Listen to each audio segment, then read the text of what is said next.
kwenye kila lifestyle ya maisha ya mtu unayemwona anaishi sasa hivi, basi hiyo inaweza ikawa ni baadhi ya matokeo ya nyakati mbaya au nzuri alizozipitiaga kipindi cha nyuma. Hebu kama bado hujanielewa nisikilize tena kwa makini. Kwenye kila lifestyle ya maisha ya mtu anayoishi sasa hivi, huenda ikawa kuna vitu alivipitiaga kipindi cha nyuma ambavyo vimemfanya aishi hayo maisha unayomuona anaishi sasa hivi. Na hii ya leo inamhusu udogo hapa anaitwa Hannah. Akiwa mdogo kabisa kwenye umri wa miaka 7, kwa mara ya kwanza alishuhudia mtu akiwa na uao kwa kuchomwa moto na raia wenye hasira kali. Tukio ambalo lilimjengea mtazamo wa tofauti kuhusu maisha. Na huyu jamaa alikuwa ni mwizi. Maisha yaliendelea na kwa sasa Hannah alifikisha umri wa miaka 16. Dogo alikuwa anaishi na wazazi wake. Hasa kwa hiki kipindi kuna habari zilisambaa kumhusu mwanasiasa mmoja ambaye alitakatisha pesa za serikali. Hannah akamuuliza babake kwa kutokana na hilo kosa la wizi ni kitu gani atafanywa. Babake akamwambia kwa uwezo wa Mungu anaweza tu akafungwa gerezani. Hii inamaanisha kuwa anaweza pia asifungwe. Hannah akasema, "Asa kwa nini wasimpeleke mtaani huko akachoma moto?" Mzee akamwambia, "Hiyo sio rahisi mwanangu. Yaani kwenye hii nchi yetu wanaopitia mateso kama hayo ni maskini peke yake. Lakini kwa wenye hela zao, vitu kama hivyo huwezi ukasikia vimewatokea." Ile ikamfanya Hannah afikirie, yaani kwamba wote mnaweza mkavunja sheria, lakini kwenye hukumu mwenye pesa yeye kwake ikawa ni tofauti. Ina maana maskini yeye ndo anastahili kufa. Maisha yaliendelea kusonga na hali ya mzee wake kiafya ikawa ni mbaya sana. Mzee alikuwa anasumbuliwa na presha, hali ambayo ikapelekea kupoteza maisha. Hannah anatuambia kwamba kifo cha mzee wake kilimwachia majonzi makubwa sana, kwani baada ya mazishi, tukio lililotokea anadai kuwa ndo tukio la pili kushuhudia ambalo lilikuja kabisa kubadilisha staili ya maisha yake baadaye. Sasa tukio gani? Baada ya maombolezo, mama pamoja na baba yake mdogo waliondoka pale kijijini na kumwacha peke yake. Muda huo wao walielekea Lagos ambako ndipo alipokuwa akiishi baba yake mdogo. Na mama yake naye hata hakufikiria namna atakavyomwacha kijana wake. Yeye aliungana na shemeji yake wakaondoka. Aisee, na hili likawa ni tukio la pili ambalo lilimtengeneza Hannah wa baadaye. Hannah aliendelea kuishi pale kijijini na bibi yake hadi alipokuwa mkubwa. Mshikaji akawa pombe na yeye. Bibi yake akamwambia, "Ndo maisha gani au umechagua kuishi?" Asa kilichokuwa kinamfanya mshikaji awe hivi sio tu kuachwa na mama yake baada ya mzee wake kufariki, ila kwa sasa jamaa amegraduate na ajira imekuwa ni kipengele. Kwa mawazo mengi, bibi yake alimuonea huruma. Kuna karatasi ambayo ilikuwa ina anwani ya makazi anapoishi baba yake mdogo kwa sasa akampatia, yani huko Lagos. Na hiyo anwani aliipata baada ya kuulizia kwa baadhi ya watu. Bi mkubwa aliamini kuwa huenda baba yake mdogo atakuwa anafahamu mama yake alipo kwa sasa, hivyo akienda atamuelekeza na pengine hiyo itamsaidia kuondokana na ule msongo wa mawazo alikuwa nao.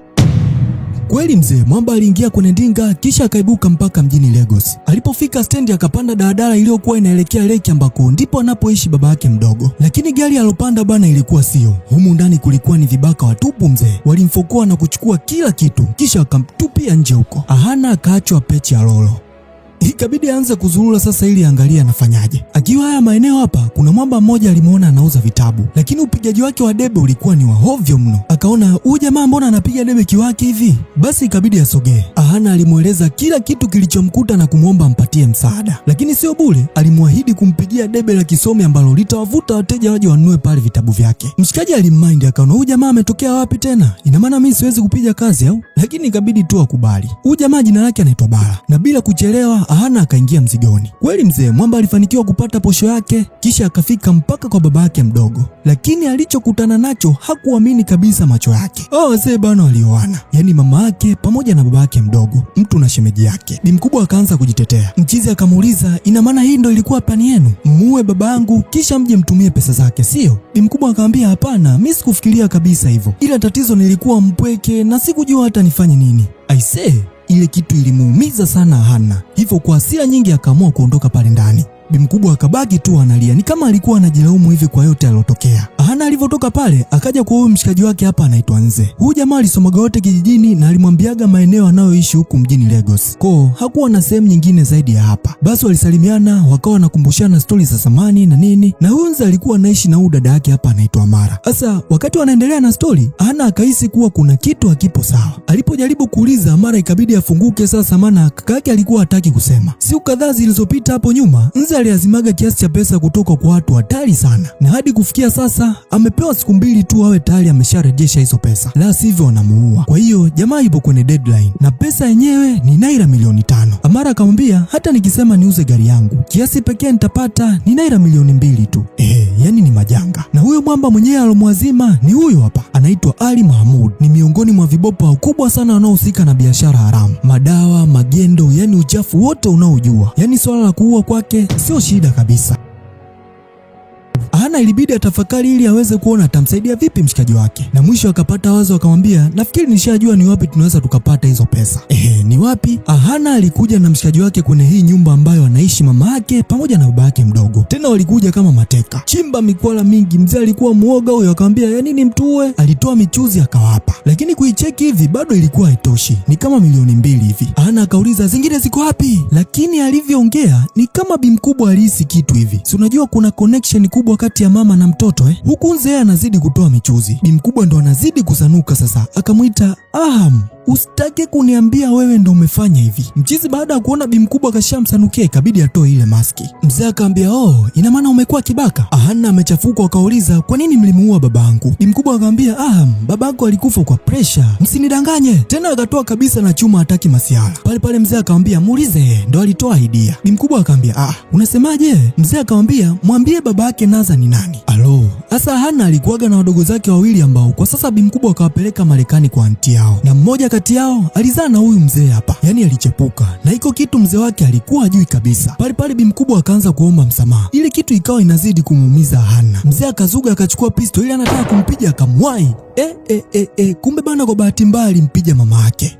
Ile mzee ananyanyua tena nje akamweka. Ahana haamini amemuua mama yake. Aisee alilia mno, lengo alikuwa kumuua. Ni mzee tu ndo aliharibu shughuli. Sasa kwa kuwa mambo yashaharibika, ikabidi nze amburuzo aondoke pale, maana askari wakija itakuwa ni noma. Mawazo aliendelea hadi walipofika nyumbani. Amara akawa anamtuliza, maana anamjua vizuri Ahana. Hajawahi kabisa kuwa na roho mbaya kikatili kufikia kiwango cha kuua mtu. Akawa anaamini tu kuwa ni bahati mbaya. Na kwenye mchakato wa kulizana ndo kama hivyo. Kwa hiyo mchakato wa kupata pesa ili kulipa deni mpaka hapa ukawa umekamilika. Na Ahana hakutaka kuendelea kubaki pale. Aliwaga kisha akaja mpaka kwenye hili jumba hapa ambapo babake zamani alikuwaga anauza mikate. Akawa anakumbuka kipindiko babake anamleta pale, alikuwa ni mdogo sana. Lakini kwa sasa limebakia gofu tu. Ahana alitafakari sana, na hadi kufikia hapa mchizi aliona hana cha kupoteza. Kama ni mama baba wote kwa sasa hawapo, ni kitu gani kingine cha kupoteza? Yani ni alichafukwa roho, akajiapiza kuwa atafanya chochote kuhakikisha anabadilisha maisha yake. Tazama alichokifanya. Mchizi aliamua kurudi tena kwa Kinanze. Aliwakalisha chini kisha akamwambia, sikilizeni, kama tumeweza kutengeneza milioni 5 kwa usiku mmoja tu, vipi kama tutajikita kwenye huu mchakato? Jamani, si ni wasomi na tuko smart pia. Na uhakika hakuna hata atakayesoma mchezo kama tunakuja. Kwani nyinyi hamjachoka kuishi kwenye nchi? Waliopo kwenye system wanajiamulia tu ni nani awe na pesa na yupi abaki maskini. Ahana ni aliwapampu kishenzi. Nze akamwambia, hivi unajua kwa nini nakuitaga snake? Ahama akamwambia sijui. Ni kwa sababu wewe ni nyoka. Mzee wa humu. Mzee, naungana na wewe. Kumaanisha kuwa Nze amekubali. Amara akamwambia, hebu subiri kwanza. Kwa unamaanisha kuwa unataka tuwe wezi wa kimataifa? Nze akamwambia, mwanamke, si hatuhitaji maoni yako. We kama utaki unaweza ukaacha tu.